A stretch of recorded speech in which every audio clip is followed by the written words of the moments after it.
에드워드의 새 왕 이야기라는 그런 책이 있습니다. 이 사울, 다윗, 압살롬 이 새 왕을 통해서 배우는 깨어짐의 축복이라는 그런 부제를 담고 있는 그런 책인데요. 저자는 이 책에서 이런 얘기를 합니다. 지금 당신의 시선은 잘못된 왕 사울에게만 고정되어 있습니다.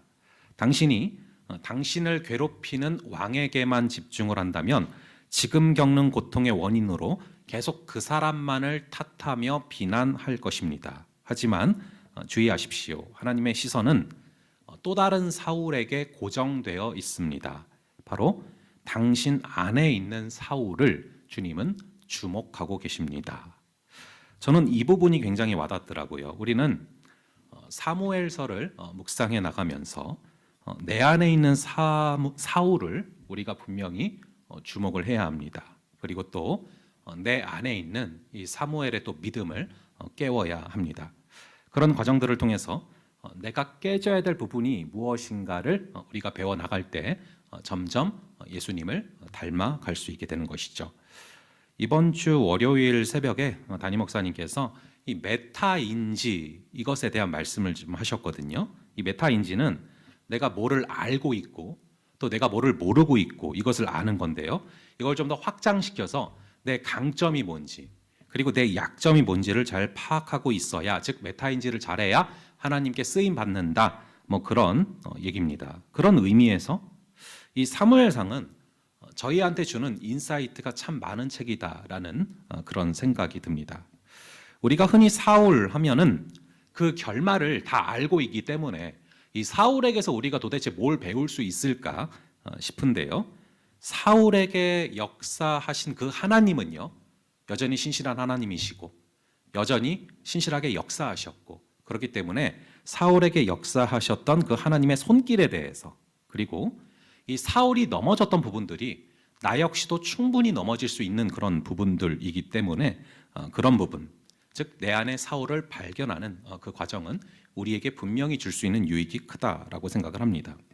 특히 사무엘상은요, 이 초대 왕, 이 사울에 대해서 주로 이렇게 이야기를 담고 있기 때문에 그 방향을 잘 잡고 우리가 읽어 나가야 됩니다. 우리가 앞부분들을 쭉 봤지만 이스라엘은 왕을 계속 요구하고 있었어요. 왕이 있는데, 왕이 버젓이 있는데 왕을 요구한다는 것은 반역이죠. 그래서 이스라엘은 이제 이렇게 생각하는 거예요. 하나님만으로는 이 세상에서 이길 수가 없다. 세상 방식이 교회 안에서도 필요하다. 이렇게 생각을 하기 시작을 한 거죠. 저는 이 부분이 우리가 가장 경계해야 될 부분이라고 생각을 합니다. 여기서부터 우리가 세속화되고 여기서부터 우리가 타락되기 때문이죠. 하나님께서 우리를 부르신 목적은 분명해요. 거룩하고 구별되라 라고 우리를 부르셨거든요. 근데 우리는 신앙을 도구 삼아서 더 세상과 같아지려고 하고 오히려 세상보다 더 세상스러워지려고 하는 거죠.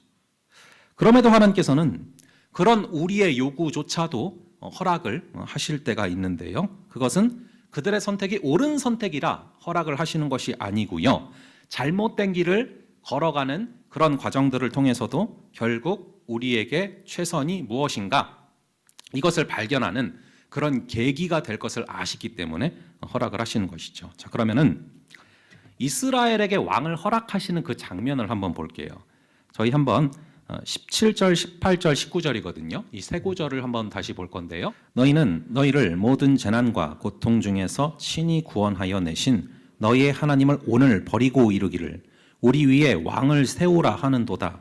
그런즉 이제 너희의 지파대로 1000명씩 여호와 앞에 나아오라 하고. 자, 사무엘이 백성들을 이 미스바로 모았습니다. 이 미스바라는 곳은 이스라엘의 중심부기 때문에 각 지파들이 나오기에 너무 적절한 그런 장소고요. 이스라엘 백성들에게는 특별히 이 미스바는요, 회개를 했던 장소이자 또 승리를 경험했던 그런 장소입니다. 그러니까 이스라엘 백성들이 미스바라는 단어를 듣고 그 장소를 생각하면 아주 느낌이 좋은 곳이란 말이죠. 그래서 그곳으로 이렇게 백성들을 불러 모아놓고 무슨 말을 하고 있습니까? 너희가 왕을 달라고 요구한 것은 하나님을 버린 것이다. 반역적인 행위다 라고 정확하게 말을 하고 있습니다. 하나님께서 너희가 왕을 요구하니까 허락은 하셨지만 하나님의 뜻에 맞지 않는 것이다 라고 명확하게 말을 하고 있죠. 이처럼 사무엘은요, 이 백성들의 눈치를 보지 않고 할 말을, 또 해야 할 말을 그대로 정확하게 말을 하고 있습니다. 이것이 바로 사울과의 결정적인 그런 차이점이거든요. 사울은 나중에 보면요, 하나님께 버림받았다, 당신은 하나님께 버림받았다라는 말을 듣고 나서 무슨 얘기를 하냐면은 뭐 그거는 괜찮은데 백성들이 좀 그 사실을 모르게 해달라, 이런 얘기를 딱 합니다. 이게 완전 미친 거죠. 하나님의 눈치보다 백성들의 눈치를 더 크게 보고 있는 거죠. 근데 사무엘은 그렇지가 않아요. 정확하게 눈치 보지 않고 해야 할 말을 전하고 있는 그 모습, 이것이 바로 사무엘이다라는 것을 우리가 확인해 볼 수 있습니다. 저는 이거를 보면서 좀 적용해 보기를, 저 역시 공동체에 해야 할 말, 깨닫게 하시는 것들을 꼭 해야 한다라는 것이 바로 저를 보내신 분에 대한 예의이자 그리고 하나님의 뜻이 이루어지는 과정이다라는 것을 다시금 좀 확신하게 됐습니다. 저는 이 청년 함대에 오랫동안 몸을 담고 있었던 그런 사람이 아닙니다. 온 지 얼마 안 됐어요. 그래서 제가 분명히 말씀드릴 수 있는 것은 그래도 이 공동체의 모습과 상태를 나름대로 객관적으로 바라볼 수 있다는 겁니다. 원래 여러분, 그 흐름 속에 푹 빠져 있는 사람은 그 흐름이 뭔지를 볼 수가 없습니다. 그 흐름에서 어느 정도 나와 있어야 그 흐름과 패턴이 어떤지를 바라볼 수 있고 분석할 수 있는 것이죠. 그래서 그 흐름에 완벽하게 본격적으로 뛰어들기 직전인 지금이 어떻게 보면은 가장 객관적인 3인칭 관찰자 시점으로 볼 수 있는 그런 골든 타임이다라고 사실 지금 생각을 하고 있거든요. 그래서 제가 지금까지 딱 받았던 느낌은 이 doing과 being이 둘 다 중요합니다. 근데 살짝은 이 doing으로 조금은 치우쳐 있는 그런 느낌이 있습니다. 행위로 살짝 치우친 느낌. 더 엄밀하게 말을 하자면 여러분, 행위는 너무 중요한 거예요. 나쁜 게 아닙니다. 있어야 돼요. 그런데 더 엄밀하게 말을 하자면 제가 어떤 부분을 말씀을 드리고 싶냐 하면은 행위는 중요한 거예요. 근데 행위만큼 내면도 같이 따라가 줘야 되는데 내면은 조금 더 채워져야 할 것 같은 그런 느낌을 솔직히 받습니다. 왜냐하면은 제 삶이 그랬고 저도 그랬던 시기가 있기 때문에 더 정확하게 보이는 것 같습니다. 그래서 이미 간파한 분들이 계실지 모르겠지만 저는 지난주에도 하나님의 섭리와 하나님의 예정하심에 대해서 강조를 했습니다. 계속해서 doing보다는 being에 조금씩 강조점을 두고 있는 것입니다. 물론 저도 내면이 부실합니다. 그래서 주님께서는 저부터 내면이 강하게 채워지고 다져지기를 원하시고 그러한 과정을 통해서 그것이 우리 공동체에도 흘러가서 우리 공동체 모두가 내실이 강하게 다져지기를 원하셔서 부족한 저를 이곳에 보내셨구나라는 것들을 기도 가운데 종종 깨닫고 있습니다. 저도 내면이 약하고요. 부족한 점이 너무나 많고 안에서 너무나 흔들리기 때문에 과연 내가 하는 설교만큼 내 내면이 강할까, 저는 그것을 자주 질문하거든요. 그래서 저 역시 내면이 부족한 부분이 많기 때문에 아무리 바빠도 매일 큐티를 하고 아무리 바빠도 말씀을 읽으려고 노력을 하는 것입니다. 저희가 말씀을 통하여서 또 설교 시간을 통하여서 그리고 양육의 시간들을 통하여서 내면까지도 강하여지는 그런 귀한 역사가 있기를 간절히 바랍니다. 그렇게 우리 공동체가 하나님께서 원하시는 그런 균형을 잡아갈 수 있도록 주님께서 부으시는 마음이 있을 때마다 저도 눈치 보지 않고 담대하게 전할 겁니다. 그리고 여러분들도 마찬가지로 여러분들의 삶에서 그리고 일상에서 이 복음을 담대히 전할 수 있는 역사가 있기를 간절히 바랍니다. 그런데 이 사무엘이요, 얼마나 담대한가? 정말 그 사무엘의 믿음이 얼마나 담대한가를 저는 이번 주 보면서 참 많은 도전을 계속 받았는데요. 저희 한번 20절과 21절, 오늘 본문에 나오는 20절과 21절 이 두 구절을 한번 함께 읽어보도록 하겠습니다. 저는 이 구절들을 보면서 사무엘의 믿음을 도저히 따라갈 수 없다라는 마음이 개인적으로 좀 들었어요. 앞에 쭉 나오는 내용들을 봤을 때 이미 이제 사무엘이 사울과 단둘이 있을 때 사울에게 기름을 부어서 앞으로 당신이 왕이 될 겁니다. 하나님께서 그렇게 명하셨습니다라고 얘기를 하거든요. 그러면은 수많은 이스라엘 백성들 앞에서는 그냥 하나님께서 직통 계시를 주셔서 이 사람을 왕으로 세웠습니다 하고서 그냥 취임식을 하면 아주 안전하지 않습니까? 근데 사무엘이 이러는 거예요. 우리 하나님이 누구를 왕으로 세우셨는지 한번 제비뽑기를 해봅시다 하고 제비를 3번이나 뽑는 거예요. 여러분 이게 보통 믿음입니까? 12지파 중에서 제비뽑기를 그래서 했어요. 근데 딱 누가 나옵니까? 베냐민 지파가 뽑히는 거예요. 그리고 베냐민 지파들 가운데서도 또 제비뽑기를 했습니다. 그 가족들 중에서. 그랬더니 딱 그 중에서 마드리의 가족이 나왔고, 그리고 마드리의 가족들 중에서 또 제비를 뽑았더니 딱 사울이 뽑힌 거예요. 이게 여러분 확률적으로 얼마나 희박한 확률입니까? 저는 이렇게 못했을 것 같거든요. 그럼에도 불구하고 공개적인 취임 과정을 제비뽑기로 다시 뽑은 것입니다. 이게 보통 믿음이 아니죠. 그래서 저는 이 구약에 있는 분들의 믿음이 정말로 대단하다. 특히 이 사무엘의 믿음이 참 대단하다라는 생각이 들었고요. 심지어 이 사무엘은 본인이 하고 싶지 않은 일을 하면서도 이런 담대한 믿음으로 그런 일을 하는 거예요. 이 사무엘은 우선 왕을 세워달라고 요구하는 이스라엘 백성들의 요구 자체가 처음부터 마음에 들질 않았어요. 그리고 이 사울도 썩 탐탁지 않게 생각을 했죠. 그럼에도 이 사울이 왕으로 세워지는 그 과정에 있어서 사무엘은 자신에게 주신 그 역할을 따라서 담대한 믿음으로 이 일을 진행하는 것입니다. 그래서 사무엘이 과연 어떻게 이렇게 담대한 믿음을 갖고 일을 진행할 수가 있었을까? 그것을 참 많이 생각해 보게 됐거든요. 그러면서 이제 잠언 16장 33절을 좀 보게 되는데, 우리 한번 잠언 16장 33절의 말씀을 한번 함께 읽어 보겠습니다. 하나님께서 모든 것을 작정하시고 예정하시고 그분의 뜻대로 이루신다라는 것을 100% 믿었기 때문에 제비뽑기를 해도 분명히 사울이 나올 거다라는 그런 강한 믿음의 담력이 있었던 것이죠. 물론 여러분 이것을 기계적으로 적용을 또 해가지고 제비뽑기가 무조건 하나님의 방식이다라고 생각을 하는 것은 또 굉장히 위험한 사고방식일 수 있다라는 것을 정확히 짚어드립니다.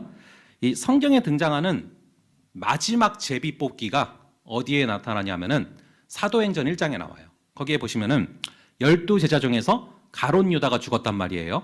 그래서 11명만 남았기 때문에, 그래서 한 사람을 보충하기 위해서 누구를 뽑을 건가 고민을 하다가 제비뽑기로 뽑죠. 그때 누가 당첨이 됩니까? 이 마띠아라는 사람이 제비뽑기에 당첨이 되지 않습니까? 제비뽑기는 딱 거기서 끝나요. 성경에는 그 이후의 사건들도 계속 기록되고 있는데 그 이후부터는 어디서도 제비뽑기로 뭔가를 결정했다는 기록이 나오지를 않습니다. 그 이후의 의사결정 과정들을 보면은 성령께서 주시는 지혜를 구하면서 말씀을 묵상을 하면서 그래서 그렇게 결정을 했지, 제비뽑기로 인사를 결정한 경우는 나오지 않습니다. 그래서 요즘에도 가끔 성경에서도 제비로 뽑았다 하면서 이 제비뽑기로 이렇게 성경적인 방식이라고 생각을 하면서 뽑으려는 경우들이 간혹 있는데, 물론 여러분 사소한 것들은 그렇게 할 수 있어요. 어제 우리 여기 장소 목장 모임 장소 정하는 것도 제비뽑기로 했거든요. 뭐 그런 건 가능하죠. 그런데 정말로 이제 뭐 인사를 결정한다거나 아주 중대사한 일들, 이것은 분명히 우리가 성령의 음성에 귀를 기울이며 그리고 말씀에 따라서 고민해보고 주님이 주신 마음을 모아서 결정을 하는 게 맞는 것이죠.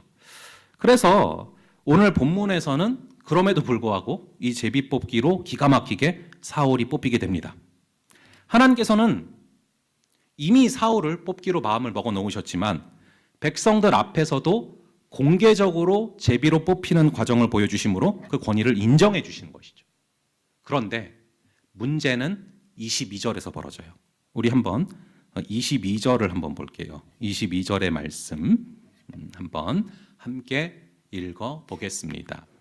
예, 짐 보따리들 사이에 숨었대요. 사울이 키가 얼마나 큽니까? 근데 짐 보따리 사이에 뒤로 숨은 거예요. 문제가 뭐냐? 기가 막히게 제비뽑기로도 결국 사울이 뽑혔는데 정작 사울이 없어졌어요. 여러분, 사울은 사실은 제비뽑기를 하기 전부터도 자신이 기름 부음 받았다라는 것을 알고 있지 않았습니까? 이미 왕이 되었음을 선지자를 통해서 통보를 받은 후에는 제비 뽑기 절차, 이것은 사실은 그냥 왕으로 인준하는 과정에 불과하거든요. 근데 지금 숨어버렸습니다. 여러분, 이스라엘의 왕이 되려면은 블레셋을 비롯한 수많은 이방 나라들과 용감하게 싸워서 이겨야 되거든요. 그러라고 뽑은 건데 두렵다고 짐 보따리 사이에 지금 숨어버린 것이죠. 이게 사울의 모습이다라는 것을 여러분들이 잘 아시고서 사무엘상을 읽어나가야 합니다. 또한 이것이 인간이 피할 수 없는 마음의 상태라는 것을 이해를 하셔야 내 자신에 대해서 또 남에 대해서 이해를 할 수가 있게 됩니다. 왜 사울은 미리 왕이 된 것도 알고 있고 또 제비뽑기를 통해서 결국 자신이 뽑힐 걸 또 알았는데 이렇게 두려워했을까요? 적어도 이스라엘의 왕이라면 이 정도의 두려움은 이겨낼 수 있어야 되는 거 아닙니까? 여기서 우리는 아무리 하나님께서 부르시고 아무리 하나님께서 택하신 자라고 할지라도 그 안에 두려움이 여전히 해결되지 않은 문제로 남아있을 수 있다라는 것을 알게 됩니다. 이미 그는 하나님께 직접 통보도 받았고 왕이 될 거라는 명확한 사인도 직접 수많은 백성들과 함께 보게 됐고 선지자들 틈에 들어가서 예언까지 했던 그런 영적인 경험이 있는 그런 사람이거든요. 그럼에도 그의 마음 속에 있는 이 두려움이 해결이 되지 않는 것입니다. 저희가 살다 보면은 이런저런 감정들이 이렇게 올라올 때가 있어요. 그런데 그런 어떤 감정들이 올라올 때 그 감정들을 여러분들이 자세히 관찰하고 자세히 살펴볼 그럴 필요가 있습니다. 그래서 이 팀 켈러 목사님은 카운터페이트 가스라는 책에서 우리가 살면서 어떤 문제가 되는 상황들을 딱 봉착했을 때, 어떤 위기 상황을 봉착했을 때 사람마다 올라오는 어떤 감정들이 있는데 그 감정을 잘 잡고서 그 감정을 따라서 잘 추적해 들어가다 보면은 내 안에 우상과 직면하게 된다라는 그런 얘기를 하거든요. 저는 굉장히 이렇게 인사이트가 있는 그런 내용이라고 생각을 합니다. 이 기질마다 문제되는 감정들이 조금씩 다릅니다. 어떤 내 힘으로 해결할 수 없는 그런 문제되는 상황을 만났을 때 이렇게 담즙질이나 다혈질 같은 경우는 주로 이제 분노라는 감정이 올라오고요. 이 점액질이나 우울질 같은 경우는 문제되는 상황을 만났을 때 주로 두려움이라는 감정이 올라오는 경우들이 많아요. 그래서 이 점액질인 아브라함 같은 경우 자주 두려움 때문에 힘들어하는 모습들을 창세기에서 자주 볼 수가 있거든요. 그럼에도 불구하고 이 두려움이라는 감정은 모든 기질을 초월해서 우리 모두가 너무나 자주 직면하게 되는 그런 감정인데요.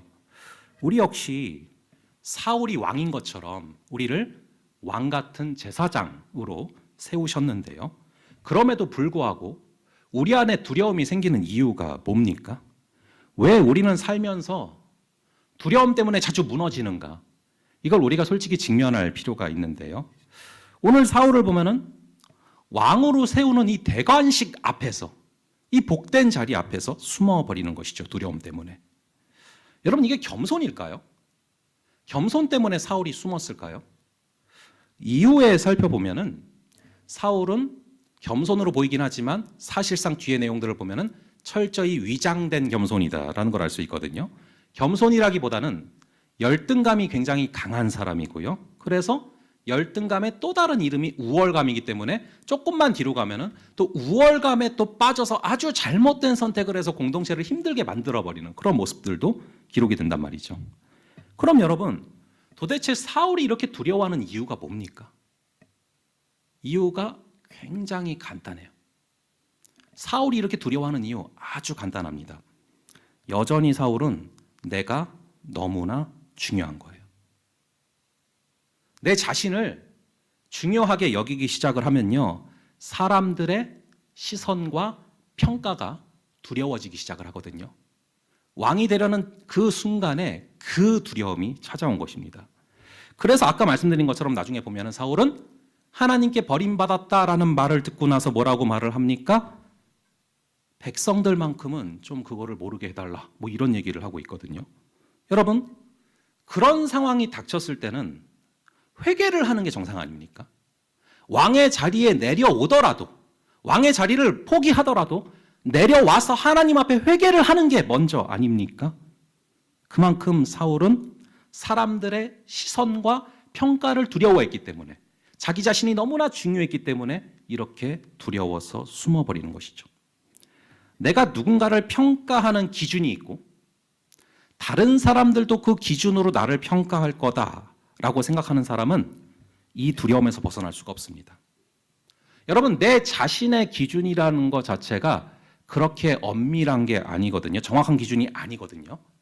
우리는 대부분 내 자신에 대해서는 과대평가를 하고 남에 대해서는 과소평가를 하는 경향들이 있습니다. 그래서 남에 대해서 비판적이고 쉽게 평가를 하게 되죠. 그래서 걸핏하면 사람들의 허물과 약점을 발견하는 경우도 있습니다. 그런데 역설적인 것은 남의 허물을 잘 발견하는 사람일수록 무의식 중에 남도 나에 대해서 그렇게 허물을 발견할 거다라고 생각을 하게 된다는 거죠. 결국 내 시선으로 나를 두렵게 하는 것입니다.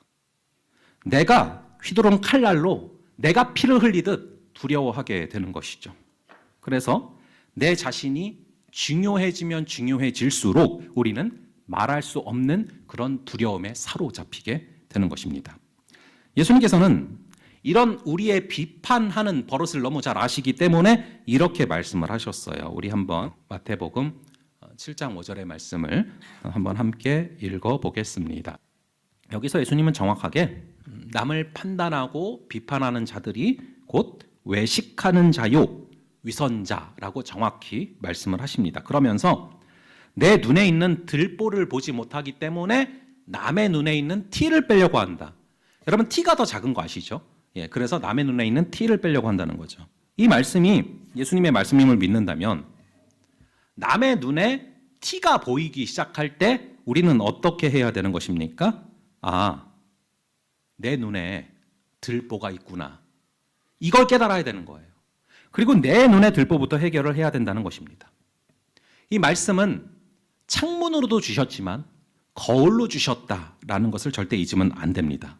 이 말씀이야말로 내 자신을 성찰하고 내 안에 있는 그 들보를 빼낼 수 있는 아주 강력한 그런 도구인 것이죠. 이 말씀이 우리 안에서 작동하지 않으면 남의 눈에 티를 빼내려는 그 유혹에서 우리가 자유해질 수가 없습니다. 근데 그런 사람일수록 역설적으로 자신이 어떤 평가와 판단에 휘둘릴지를 너무 두려워하게 된다라는 것이죠. 여러분, 오늘날 이 시대가 얼마나 비판과 판단이 횡행하는 시대인지 모릅니다. 그래서 어떤 측면에서는 여러분, 이 댓글을 그렇게 볼 필요가 없는 것 같아요. 여러분, 좋건 좋지 않건 간에 사람이 그래요.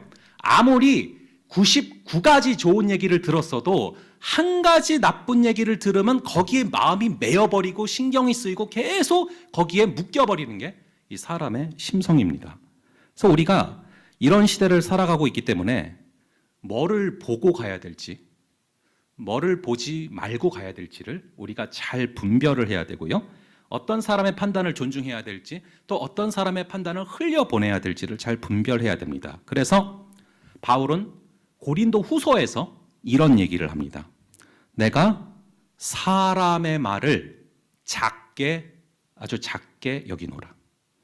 여러분, 사람의 말 한마디에 너무 상처를 받고 그 말을 마음속에 담아두고 계속 곱씹고 또 생각하고 계속 하다 보면은 정말 영혼이 병든다는 것이죠.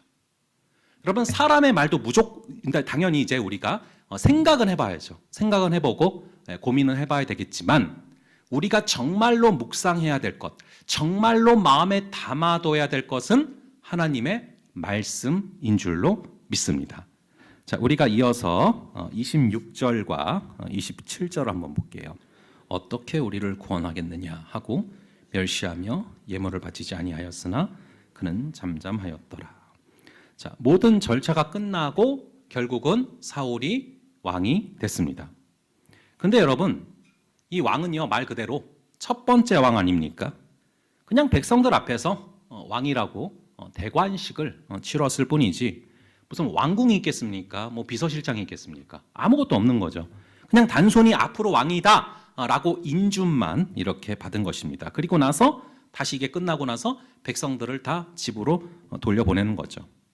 근데 우리가 읽어본 26절과 27절을 보시면은요, 어떤 지도자가 세워져도 마찬가지겠지만 이 왕이 세워진 이후에 이 두 가지의 부류로 나뉘게 됨을 바라보게 됩니다. 한 부류는 이제 26절에 나오지만 유력한 자들, 이들은 사울과 함께 가고 있습니다. 사울을 도와서 나라를 세우겠다라고 하는 자들이 나타납니다. 그리고 26절을 보시면 그런 마음은 그 유력자들로부터 비롯된 게 아니라 하나님께서 그런 마음을 주셨다라는 것을 알 수 있죠. 그 마음이 하나님께 감동됐다라고 나오지 않습니까? 하나님께서 마음을 주셔서 이 사울을 따르겠다 결정을 내렸다라고 기록이 되어 있죠. 하지만 27절에 보면 또 다른 한 부류가 나오게 되는데요. 이 다른 부류는 하나님께서 마음을 주실 때 그 마음을 거부한 사람들이 있습니다. 사울을 하나님께서 세우셨기 때문에 이 사울을 중심으로 나라가 하나가 되는 게 마땅하지만 어떤 사람은 하나님께서 그런 마음을 주시고자 해도 그것을 받지 않고 완악해진 사람들이 있습니다.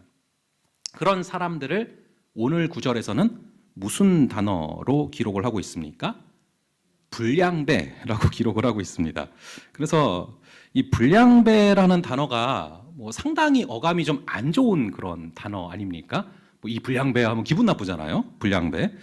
이 단어, 이 불량배라는 단어의 원어는요, 이 벨리알이라는 단어입니다. 벨리알. 여러분 들어보셨을 거예요. 예수님도 종종 얘기하시잖아요. 믿는 자가 어떻게 벨리알과 함께 하겠느냐, 이런 얘기를 하잖아요. 이 단어가 벨리알이라는 단어인데, 이 벨리알은 아름다운 천사로 가장한 악마이며 이 루시퍼가 반역을 도모했을 때 같이 추방을 당했다라고 여겨지는데, 성경의 많은 부분에서는 그렇게 사단의 이름이기도 하지만 성경에 나오는 이 벨리알이라는 단어들을 찾아보면 주로 무익한 사람, 쓸모없는 사람, 이것을 뜻할 때 사용되는 단어입니다. 우리 주님께서 어떤 사람이 쓸모없는 사람이라고 말씀하십니까? 하나님께 세우시는 사람에 반대하는 사람. 이거를 조금 더 넓게 적용을 해보자면, 우리는 왕을 세우는 경우가 없으니까 이것을 조금 더 넓게 적용을 해보자면은 우리 삶 가운데 결정되어서 주어지는 수많은 하나님의 그 결정, 우리 삶에서 허락되는 수많은 하나님의 나를 향한 결정에 반대하는 사람이 바로 벨리알이라는 것입니다. 하나님의 우리를 향한 부르심에 반응하는 사람은 주께서 마음껏 쓰실 수가 있지만 주의 부르심에도 불구하고 주의 우리를 향한 사랑의 결정에도 불구하고 늘 반기를 드는 사람은 주님께서 쓰시기가 힘들다는 거죠. 그래서 이 벨리알은, 그들은 사울이 뽑히자마자 뭐라고 말을 합니까? 그들이 원해서 허락을 하신 것인데 허락하자마자 뭐라고 말을 합니까? 저가 어떻게 우리를 구원하겠느냐. 자, 이것이 놀랍게도 이 사울의 두려움의 원인과도 일맥상통합니다. 여전히 시선이 하나님께 가 있지가 않고 사람에게 가 있는 거죠. 사울이 내 자신이 너무 중요해서 사람들의 시선과 평가가 두려워지고 두려움에 빠졌던 것처럼, 즉 사울이 내가 너무 중요해서 두려움에 빠졌던 것처럼 이 벨리알 역시 사람을 통한 하나님의 역사가 중요한 게 아니라 거기 있는 그 사람이 중요하기 때문에 두려워진 것입니다. 그래서 저가 어떻게 우리를 구원하겠느냐라고 말을 하는 것이죠. 여러분, 이 그림은 심지어 메시아가 와도 마찬가지입니다. 예수님께서 메시아로 직접 오셨음에도 불구하고 그 예수님에게 대하여 예물을 드리고 예배하는 사람이 있는가 하면 저자가 우리를 어떻게 구원하겠느냐 말하면서 십자가에 못 박고 조롱하는 무리들이 있다라는 것입니다. 그게 바로 벨리알의 영이라는 것이죠. 세상은 두 부류로 나눠지게 됩니다. 하나님께서 행하시는 일에 동참해서 이 하나님의 대열에 서는 그 사람과 끝까지 하나님에게 반항하며 멋대로 살아가려고 하는 그런 벨리알입니다. 간절히 바라기는 우리가 언제나 나 자신을 바라볼 때, 또 하나님을 바라볼 때, 또 우리가 만나는 그 사람들을 바라볼 때, 이 하나님의 관점으로 그 사람을 바라볼 수 있는 은혜가 있기를 간절히 바랍니다. 우리가 하나님의 그 예정을 늘 신뢰하면서 주의 부르심에 기쁨으로 응답하며 나아갈 수 있는 그런 저희 공동체가 되기를 간절히 바랍니다.